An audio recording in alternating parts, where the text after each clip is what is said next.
There comes a time when the rejected one becomes the revealer, when the voice they silenced becomes the echo that will not die. They cast you aside as though you were dust, forgotten, unneeded, unworthy of notice. They thought your silence meant defeat, that your absence meant your end. But the silence of the righteous is never empty. It is a silence that speaks, a silence that testifies, a silence that shakes the conscience of those who once mocked it. They discarded you without a thought, but heaven never discarded you. The same hands that wrote destinies upon the tablets of eternity have written your pain, your rejection, your exile.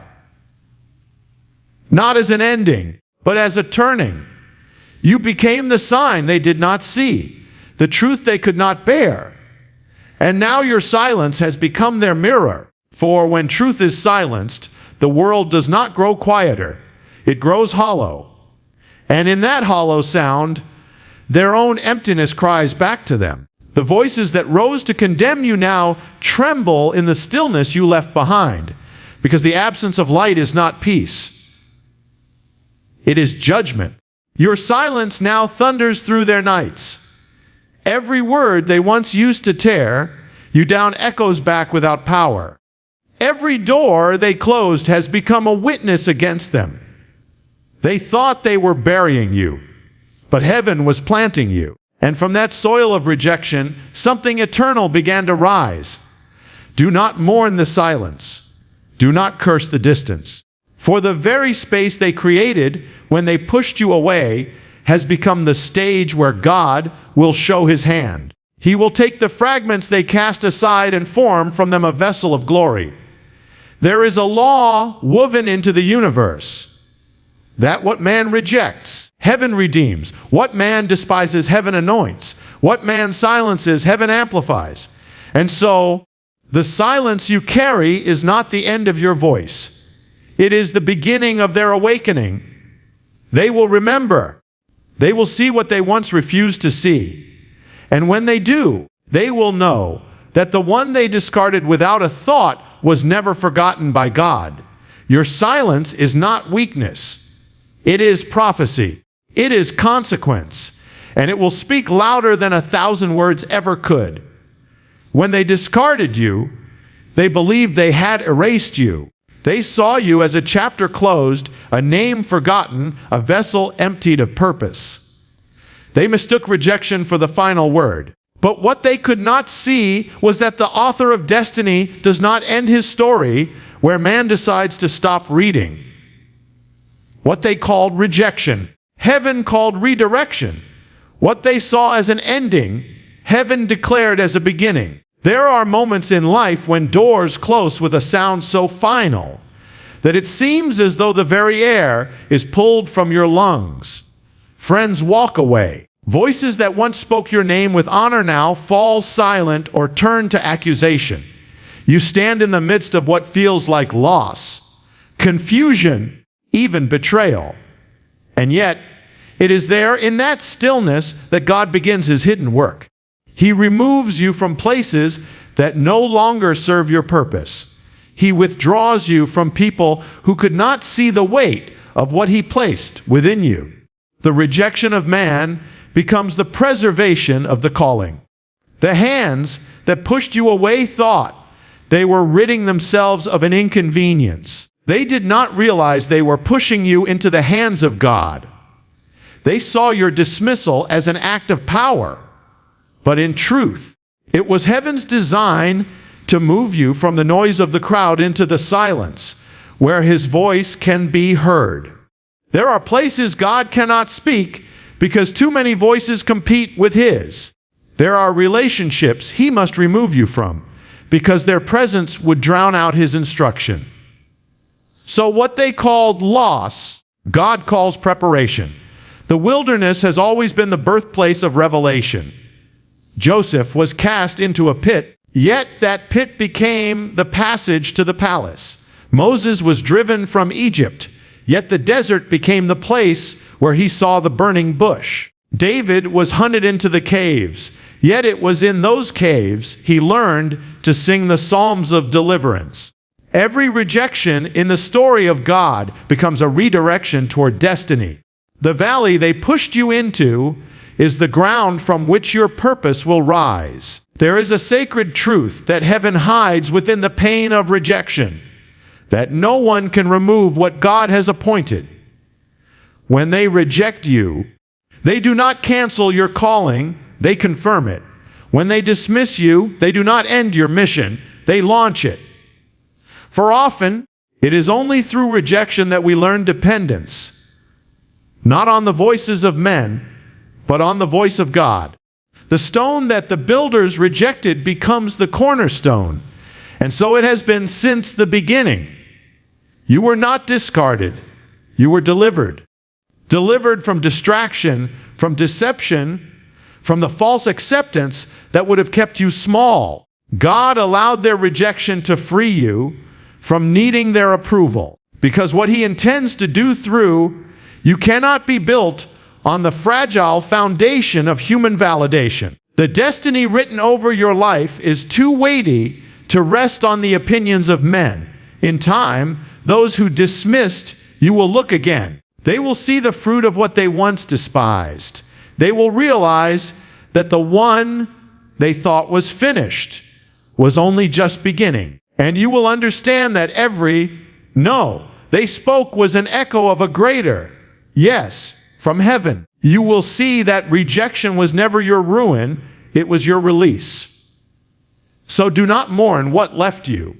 Do not curse those who could not see you, for their rejection did not set you back, it set you apart.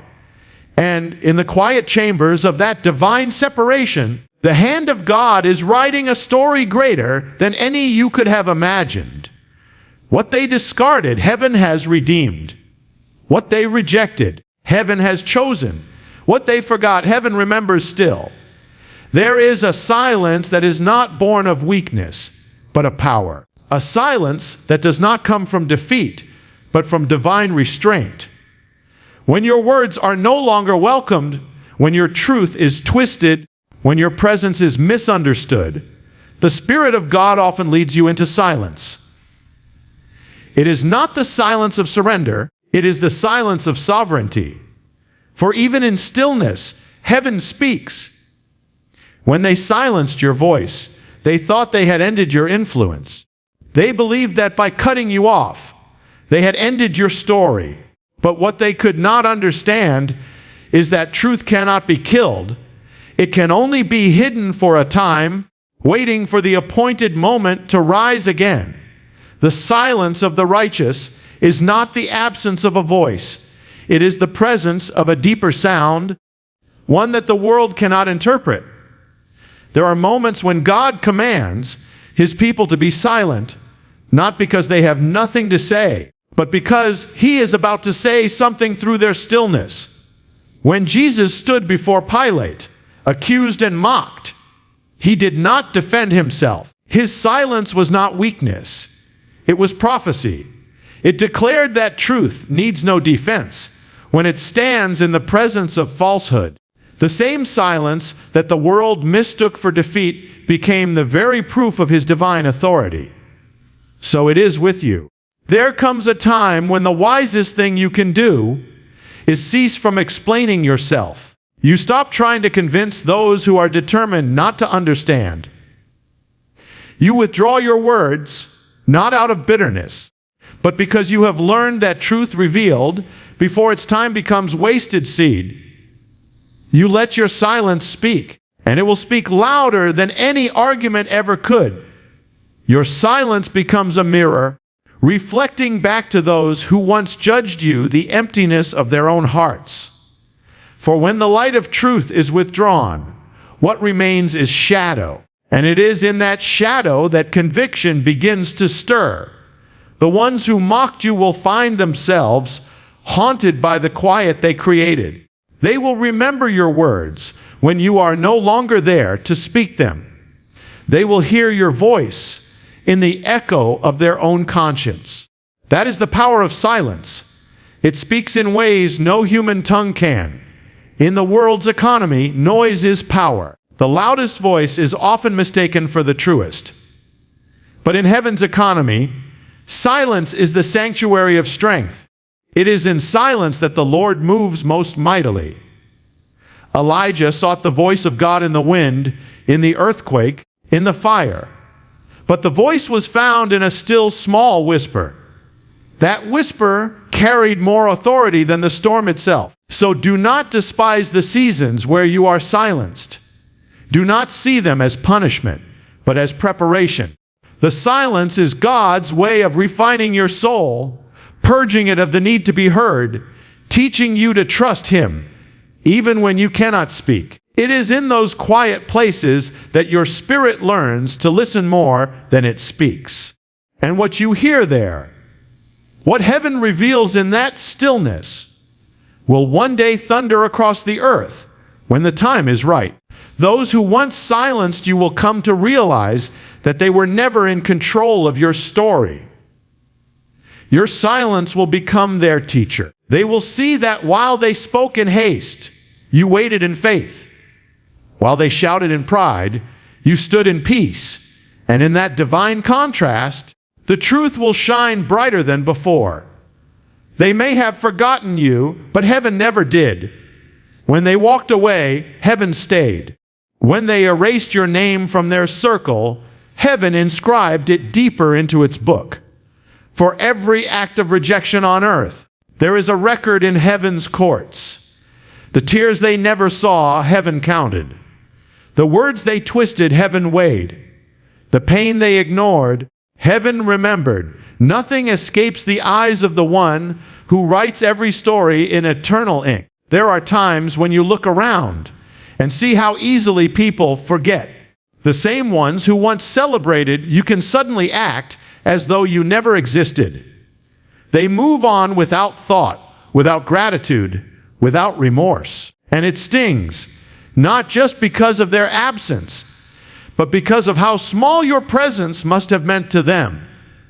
Yet what they overlook is this: when people forget, it only makes room for God to remember more completely.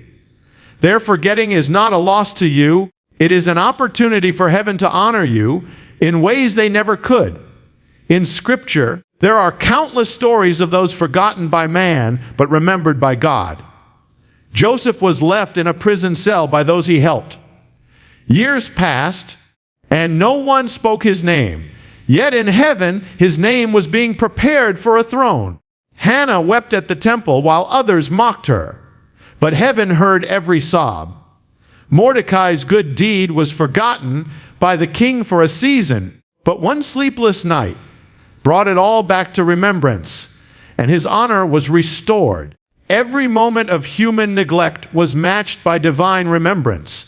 The world may forget your kindness, your sacrifices, your loyalty, your truth, but heaven never loses count.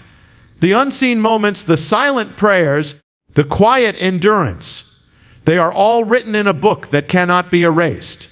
God is a keeper of records, not to hold you captive, but to vindicate you in His time. And when He opens the pages of remembrance, no one can deny what He has seen. You see, heaven does not measure worth by applause or attention. It measures by faithfulness. You may feel unseen, but invisibility to men is not invisibility to God. He has seen the nights when you stood firm while others wavered. He has seen your tears fall into the dust, and He has gathered each one. In His timing, those tears will water the very ground from which your promise will grow. They may not remember what you did for them, but God remembers what you did for Him. Every time you chose to love instead of hate, to forgive instead of retaliate, to serve instead of withdraw, heaven took note. Even when no one thanked you, even when no one noticed your sacrifice, God recorded it as worship. And what is offered in secret, He rewards in the open. Heaven's remembrance is not passive, it is purposeful. When the appointed time comes, remembrance becomes revelation. Joseph's name was remembered in a single night, and his entire life changed before dawn. Mordecai's forgotten deed brought the downfall of the wicked. Your name, too, is written in a season waiting to unfold. What seems buried in obscurity is only hidden in divine timing. Do not chase those who have forgotten you. Do not beg to be seen by those who have chosen blindness. For if they could overlook you, they were never meant to carry your destiny. Let their memory fade. Heaven's remembrance is enough. The God who remembered Noah in the flood, who remembered Rachel in her barrenness, who remembered Abraham in his waiting, that same God remembers you now. When truth is silenced, the world does not grow still. It grows hollow. The absence of light is not peace. It is darkness. The quiet that follows the silencing of righteousness is not harmony. It is the calm before consequence. When those who carry truth are pushed aside, what remains is not freedom, but confusion. The world begins to echo with its own emptiness, and the sound of that emptiness becomes its judgment. They thought that by silencing your voice, they would gain peace. They believed that if they could erase your message, the discomfort in their hearts would vanish. But truth does not disappear simply because it is denied. It lingers. It reverberates through the conscience. You can bury a seed of truth, but in time, it will push through the soil that tried to hide it. What they called peace was merely a pause before awakening. There is a law written into the nature of existence. The removal of light always reveals darkness. When truth is driven out, lies do not simply stand still, they multiply. The silence of the righteous becomes the breeding ground for deception. The noise of the world grows louder but emptier. The laughter that follows becomes forced. The celebration turns hollow. And deep within, even those who silence truth begin to sense that something is missing, something vital, something sacred. When you withdrew, when your words fell silent, they thought they had won. But slowly, they began to feel the weight of that silence. Conversations grew shallow. The things that once excited them lost their meaning. They found themselves searching for a joy that no longer existed. What they did not understand is that when truth leaves, life itself begins to fade. Without the voice that carried light, everything begins to lose color. This is the mystery of divine absence. God does not always send storms as judgment. Sometimes his greatest judgment is silence. Sometimes he simply steps back and lets people feel the void they created when they rejected his presence. That void becomes its own punishment, not through violence, but through emptiness. The same silence they demanded becomes the mirror that exposes their hearts. In Scripture, there was a moment when Saul rejected the word of the Lord. And later, when he sought an answer, heaven was silent. That silence was not neglect, it was consequence. For when truth is repeatedly refused, heaven withdraws its voice. And the absence of that voice becomes a torment greater than any spoken word. The same pattern repeats across time, in nations, in leaders, in individuals. When they turn away from truth, heaven allows them to taste the fruit of their own choices. You see, your silence was not just the absence of speech, it was a revelation. It unveiled who they were without you. It revealed what remained when the truth you carried was removed from their midst. It showed them that peace without righteousness is an illusion, that comfort without conviction is a lie. Your silence forced them to confront their own emptiness, to see that it was not your voice that disturbed them, but their conscience. And now, that silence speaks louder than your words ever could. It haunts the spaces you once filled. It lingers in the air they breathe. They remember your presence, not because you demand to be remembered, but because absence has become its own testimony. They begin to long for what they once rejected. That longing is not nostalgia. It is awakening. There is a law that moves through time, silent but unbreakable, the law of divine reversal. It is the mystery by which heaven overturns the verdicts of men. What man means for harm, God turns into good. What the world calls failure, God names foundation. What was meant to bury you becomes the very soil that allows your destiny to grow. The rejected stone does not stay in the dust forever. It rises to become the cornerstone. Such is the pattern of heaven. Reversal, restoration, resurrection. Those who cast you aside believed they had written the final chapter of your story. They walked away certain that they had closed your door forever. But heaven has a way of using what was meant to destroy you to build you instead. When man says, "It's over," God whispers, "Now it begins." For he delights in turning ashes into beauty, humiliation into honor, and silence into song. The plans of men are temporary. The plans of God are eternal. Think of Joseph, sold by his brothers, forgotten in a pit, and imprisoned for a crime he never committed. The world would have said his life was over, his story buried under injustice. Yet what man buried, heaven raised. In a single day, the prisoner became a ruler. The very hands that betrayed him became the ones that bowed before him. The betrayal did not destroy the promise, it fulfilled it. That is divine reversal. So it is with you. Every wound you have suffered, every door that was slammed in your face, every word meant to shame you, they are all being rewritten by the hand of God. He takes what was meant to diminish you and transforms it into the very thing that defines you. The rejection that tried to silence you becomes the stage from which your true voice is heard. The place of your pain becomes the altar of your testimony. This is why heaven is never anxious about human judgment. The world measures by moments, heaven measures by purpose. When they bury you, heaven sees a seed, and seeds are not destroyed when buried. They are positioned to grow. What looks like darkness to man is often incubation in God's design. Buried dreams, forgotten callings, overlooked gifts. They are not lost. They are waiting for resurrection. There is power in the waiting. When everything seems still, when it feels like nothing is happening, heaven is rearranging everything beneath the surface. What was meant to bury you is actually feeding the roots of what you are becoming. And when the time comes, what was hidden will rise in strength.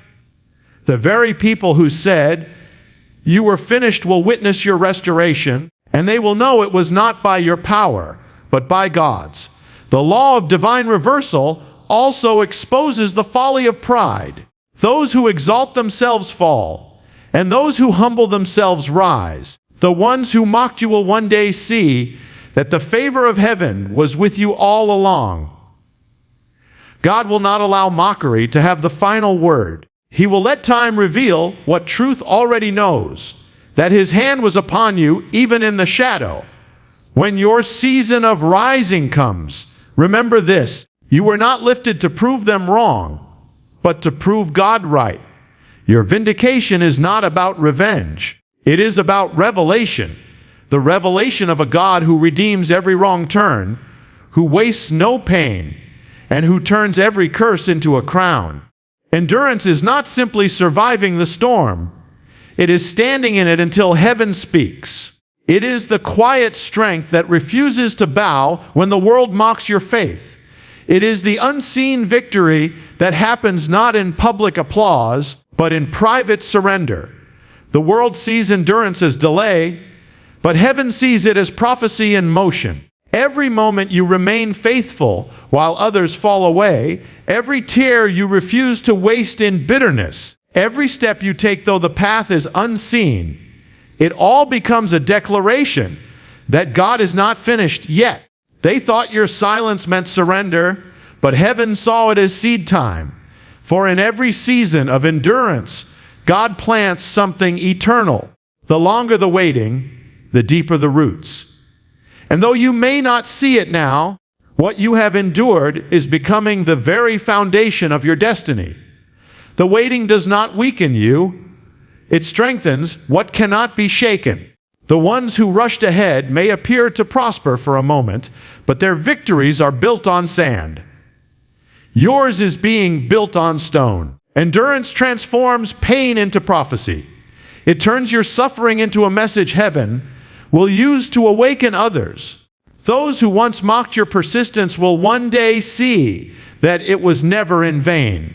Your steadfastness is not just about your own victory. It becomes a witness. It declares that even in silence, God is present. Even in loss, He is working. Even in delay, He is faithful. What you endure today becomes tomorrow's revelation. Every trial has its hidden timing. Heaven does not rush what it is refining. Look at the saints of old. Abraham waited decades for a promise that seemed impossible. Joseph waited in a prison cell while his dreams gathered dust. David hid in caves though he had been anointed as king. Every one of them was tempted to believe that waiting meant forgetting, that silence meant abandonment. Yet in the fullness of time, heaven vindicated them all, and when God fulfills what He promised, the years of waiting will not seem wasted. They will seem necessary. Your endurance is writing a prophecy that your future will read aloud. The pain that has stretched your heart is enlarging your capacity for purpose. The nights you spent praying with no answer were not ignored. They were building strength in the unseen. Heaven never wastes endurance. It invests it. Every season of perseverance becomes a seed that will produce a harvest of testimony. There is a hidden glory in enduring what others escape. Many choose comfort over calling, ease over endurance. But those who stand in the fire come out carrying light. The furnace that was meant to destroy you becomes the place where the presence of God is revealed. Endurance transforms the ordinary believer into a living prophecy, a walking reminder that faith still stands when the world collapses. When your time of revelation comes, those who once pitied, you will see the wisdom of your patience. They will understand that endurance was never about holding on for survival, but about preparing you for significance. Your silence, your pain, your steadfastness, all of it will come together as testimony. And in that moment, your story will speak louder than any sermon. For it will be the story of one who refused to give up when the world gave up on them.